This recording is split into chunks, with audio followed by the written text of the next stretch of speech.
अस्सलाम वालेकुम। Core news के साथ मैं हूं सद्दाम तुफैल। मौजूद हूं इस वक्त दुनिया की सबसे बड़ी डेयरी एक्सपो में विस्कॉन्सिन अमेरिका में, जो कि 1967 से हर साल यहां मुनक्किद की जाती है। दुनिया भर से फार्मर्स आते हैं और ख़ास बात यह है कि यहां पर जीनियात पे यानी जेनेटिक्स पे काम हो रहा है। दुनिया भर से लोग शरीक हुए हैं, पाकिस्तान से, भारत से और दुनिया भर के मुख्तलिफ ममालिक से। और जो ख़ासतौर पर पाकिस्तान से आए हुए हमारे जो मुताल्लिका लोग हैं, हम उनसे भी बात करेंगे और जानेंगे कि ये बेहतरी कैसे लाई जा सकती है। 4 रोज़ा एक्सपो शुरू होने से पहले डेयरी कैटल शो मुनक्किद किया गया। दुनिया के इस सबसे बड़े डेयरी एक्सपो में पाकिस्तान और भारत समेत दुनिया भर के मुख्तलिफ ममालिक से ताल्लुक़ रखने वाले फार्मर्स शरीक हैं। इस मौके पर पाकिस्तानी नजात बरतानवी राना शौकत, जो एक मारूफ कंपनी के ग्लोबल हेड हैं, उन्होंने पाकिस्तान और भारत का मवाजना करते हुए डेयरी सेक्टर की बेहतरी के हवाले से गुफ्तगू की। राना साहब, मैं आपसे जानना चाहूँगा कि क्या फ़र्क है जब आप मुख्तलिफ ममालिक में जाते हैं वहाँ की डेयरी इंडस्ट्री में, और फिर हम भारत से कंपैरिजन कर लेते हैं क्योंकि वहाँ पर आपका खासा काम है वहाँ पर भी। तो पाकिस्तान और भारत की डेयरी फार्मिंग इंडस्ट्री जो है उसमें डिफरेंसेस क्या है और कौन सी ऐसी चीज़ें जो पाकिस्तान में होनी चाहिए, या दोनों ममालिक की अगर डेयरी आपस में इनका कोई राब्ते बहाल हो जाए जिसमें बेहतरी हो हमारे मुल्क की भी। चूँकि अभी इस वक्त हम यूएस में हैं, जैसे आपने बताया कि मैं दुनिया में डिफरेंट कंट्रीज़ में जो है वो विज़िट करता चला जाता हूँ, और पिछले 15 सालों से मैं इंटरनेशनल डेयरी फार्मिंग सेक्टर को मैं देख रहा हूँ डिफरेंट कंट्रीज़ में, जिसमें मैं एशिया, अफ्रीका और यूरोप को मैंने देखा है। और अकॉर्डिंगली मैं ये बात करूँगा कि रदर देन कि सिर्फ हम भारत की अगर हम बात करें, अगर हम पाकिस्तान के डायनामिक्स की बात करें, तो पाकिस्तान में अगर हम बात करें तो कोई 3% पॉपुलेशन रेट है हमारा, जो कि इंक्रीज़ हो रहा है हर साल। 240 मिलियन का मुल्क है। अगर हम पाकिस्तान में देखें तो it is only 15 years old as a dairy industry जो है वो काम कर रही है ना। जब हम साउथ एशिया की बात करते हैं, जिसमें ईरान है, इंडिया है, जिसमें अब जो सबसिस्टेंस फार्मिंग में जब ये डेयरी फार्मिंग आती है तो उसमें वो डेफिनेटली उनको बहुत ज़्यादा फैसिलिटीज़ इस हवाले से हैं कि उनकी कॉस्ट ऑफ प्रोडक्शन जो है वो बहुत कम है as compared to Pakistan. Pakistan में अगर आप एनर्जी के क्राइसिस देखें, पाकिस्तान में आप ग्रेन्स की अगर बात करें तो जैसे सोयाबीन है, इंडिया में सोयाबीन जो है वो वहाँ पे ग्रो हो रही है, पाकिस्तान में अभी सोया ग्रो नहीं हो रही। इस तरह से डिफरेंट अदर कंसनट्रेट्स हैं जो कि वहाँ पे लोकली प्रोड्यूस होते हैं। अगर हम बात करें यूरोप में, तो यूरोप में जो फीड कॉस्ट है वो आपकी प्रोडक्शन का ऑन एवरेज 45 to 50% है। पाकिस्तान में ये जो फीड कॉस्ट है वो तकरीबन चली जाती है 75 to 80% तक। अगर आप ये डिफरेंस देखें कोई 35 से 40% का सिर्फ फीड कॉस्ट में ही, तो this is also one of the major reason. अगर हम अपनी फीड कॉस्ट, फीड एफिशिएंसी को, अपनी एनर्जी क्राइसिस को और साथ में अगर मॉडर्न प्रैक्टिसेस को पाकिस्तान में अडॉप्ट कर लें तो मेरा नहीं ख्याल कि ओनली हम इंडिया के हम फिर इंशाल्लाह यूएस और यूरोप के साथ भी कम्पीट करने के लेवल पे आ जाएंगे।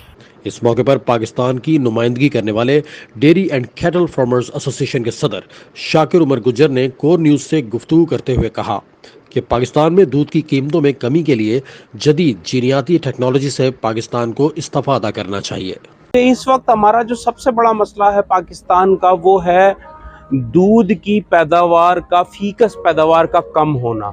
हमारा मवेशी रोज़ाना 7 से 8 लीटर दूध दे रहा है, इनके मवेशी रोज़ाना 60 लीटर से 100 लीटर तक दूध दे रहे हैं। हमें फीकस पैदावार बढ़ाने की ज़रूरत है।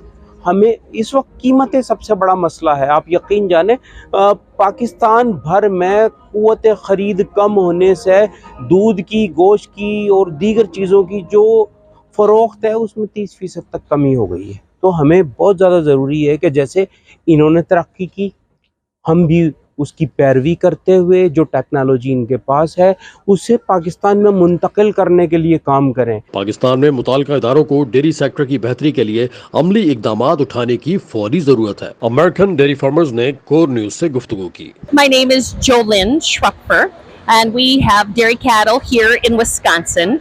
Our cows are fed a total mixed ration. We focus on good quality forages, including alfalfa, corn silage, and then adding in corn that we grow on the farm.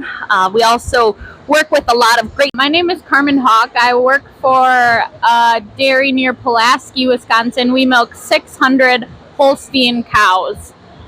We focus a lot on our calf care. We invest a lot of time and effort into feeding our calves a gallon of milk 3 times each day. My name's Jenny Thomas. I'm with Triple T Holsteins in North Lewisburg, Ohio. Our farm specializes in elite pedigreed Holsteins and Jerseys. why we primarily don't breed for production. It's very important to us. My name is Susie Poole, and my parents own a dairy farm. We live in Westminster, Maryland, which is east of here. How do I improve dairy production? My name is Heather Jokey, and I am a dairy farmer in Wisconsin. My husband Jay and I milk 600 dairy cows, mostly Holsteins. We average about 104 pounds per cow per day. आपने देखा कि Wisconsin United states में होने वाली ये दुनिया की सबसे बड़ी डेयरी एक्सपो और किस तरह इन्होंने यहाँ पर जेनेटिक्स पे काम किया, अपने फार्मर्स को उनको ये सिखाया गया, उनको बताया गया कि उन्होंने किस तरह मिल्क प्रोडक्शन को इंक्रीज करना है और फिर उन्हें वो मौके फराहम किए गए।